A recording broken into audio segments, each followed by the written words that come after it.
Arestado ang isang dating drug surrendery matapos ang isinagawang drug buy-bust operation ng mga kapulisan nito lamang ika-21 ng Disyembre taong kasalukuyan sa bayan ng Balasan, Iloilo. Kinilala ang suspect na si alias Joey, 30 taong gulang, residente ng barangay Kamambugan, Balasan, Iloilo. Ayon sa pulisya, siya ay dating drug surrendery noong 2015 at kasalukuyang classified bilang newly identified high-value individual. Isinagawa ang operasyon sa pangunguna ni Police Lieutenant Patrick John Alabado, hepe ng Balasan Municipal Police Station. Katuwang ang Deputy Chief na si Police Lieutenant Dionisio Fernandez at iba pang miyembro ng kapulisan. Ayon kay Police Lieutenant Dionisio Fernandez, sinabi niya na mahigit 2 buwan ang isinagawang monitoring sa suspect matapos makatanggap ng impormasyon na sangkot ito sa transaksyon ng iligal na droga maging sa mga karatig bayan. Sa aktual na operasyon, na-recover mula sa suspect ang 3 malalaking heat-sealed sachet ng hinihinalang shabu,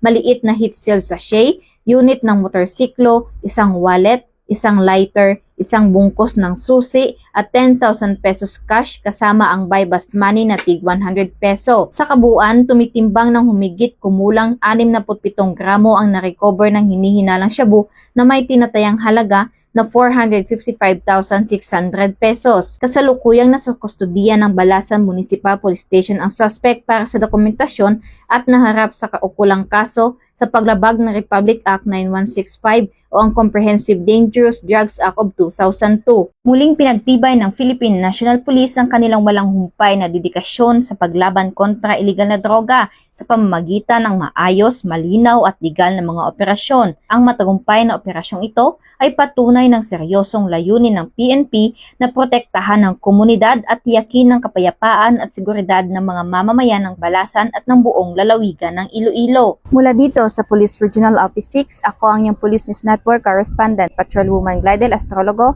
alagad ng batas, tagataguyod ng Balitang Pulis.